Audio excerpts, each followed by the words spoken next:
Halo semuanya, saya Andinia Putri Madika. Di video kali ini saya akan memberikan pemaparan materi dengan tema Build to Believe dari keyakinan diri menuju kesuksesan. Nah, indikator permasalahan dari self-efficacy itu ada apa aja sih? Yang pertama, rendahnya motivasi dan rasa percaya diri. Yang kedua, mudah menyerah ketika menghadapi hambatan. Dan kurangnya pemahaman bahwa keyakinan diri itu dapat mempengaruhi keberhasilan. Nah, aspek-aspek self-efficacy menurut Albert Bandura. Yang pertama, magnitude. Nah, aspek ini tuh berkaitan dengan tingkat kesukaran tugas yang dihadapi oleh suatu individu dan sejauh mana individu itu mampu melakukannya. Yang kedua, ada generality. Nah, aspek ini tuh berkaitan dengan tingkat keyakinan seseorang terhadap kemampuannya mengerjakan tugas dalam bidang apapun. Yang ketiga, ada strength.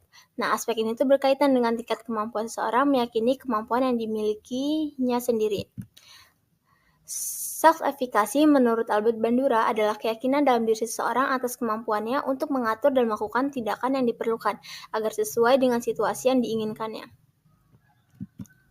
Nah, faktor-faktor yang mempengaruhi self-efficacy. Yang pertama ada mastery experience. Jadi, self-efficacy ini dapat ditingkatkan dari keberhasilan yang telah dimiliki oleh seseorang.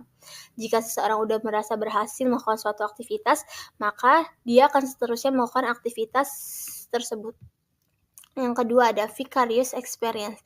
Jadi pengalaman orang lain itu akan menjadi faktor utama untuk meningkatkan self-efficacy. Adanya anggapan bahwa kalau jika orang lain bisa di bidangnya, maka saya juga akan bisa di bidang yang saya minati.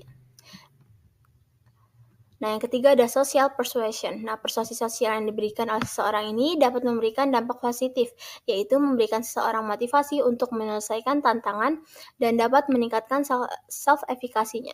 Nah, dan yang terakhir ada psychological and emotional stage. Nah, menjaga keadaan fisik dan emosi itu juga dapat meningkatkan self-efficacy, berusaha untuk menjaga suasana hati mereka agar tidak memberikan dampak negatif bagi orang lain.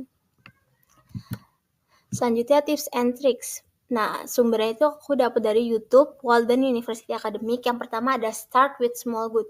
Jadi mulailah dengan tujuan kecil dan realistis. Nah, hal tersebut tuh bisa memberikan dorongan positif yang memperkuat keyakinan bahwa diri kamu tuh mampu. Yang kedua ada recognize your strength. Nah, self-efficacy ini bisa dibangun dengan menyadari apa sih yang sudah bisa kamu lakukan. Nah, yang ketiga ada track your progress. Nah, daripada kamu hanya fokus pada hal yang belum selesai, mending fokuslah pada hal apa yang sudah kamu capai. Kamu bisa melakukan checklist atau menulis dalam buku. Dengan begitu, kamu bisa melihat bahwa diri kamu tuh sedang berkembang.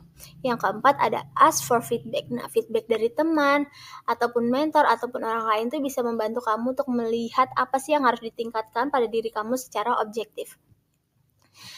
Selanjutnya ada practice self-compassion.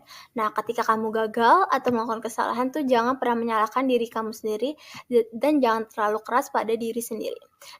Selanjutnya ada use affirmation. Jadi ulangi tuh pernyataan positif yang mendorong rasa percaya diri kamu setiap hari. Misalnya saya punya potensi nih untuk berhasil. Nah, yang ketujuh ada teknik visualize success. Jadi teknik visualisasi ini membantu otak percaya bahwa kamu tuh bisa sukses. Hal ini bisa membantu mengurangi kecemasan pada diri kamu sendiri. Dan yang terakhir ada manage anxiety. Nah, stres yang berlebihan itu bisa melemahkan self-efficacy kamu. Jadi, kamu bisa melakukan hal-hal ringan seperti stretching ataupun mendengarkan musik yang kamu sukai. Dengan begitu, pikiran kamu menjadi lebih tenang dan fokus. Nah, pengalaman subjektif. Nah, dulu waktu saya SMK, saya pernah ikut lomba mewakili sekolah. Tapi saya merasa agak nggak yakin sama diri sendiri, rasa takut dan cemas karena awalnya kurang yakin tampil di depan banyak orang saat lomba, tapi berkat latihan bertahap dan dukungan dari teman, guru, hal itu tuh membuat keyakinan diri saya meningkat. Hasil penelitian pertama tuh menunjukkan bahwa adanya hubungan positif dan signifikan antara self-efficacy dengan prestasi akademik mahasiswa Fakultas Psikologi Universitas Malang. Dan hasil penelitian yang kedua juga, penelitian ini menunjukkan bahwa self-efficacy itu memiliki hubungan positif yang konsisten dengan prestasi akademik.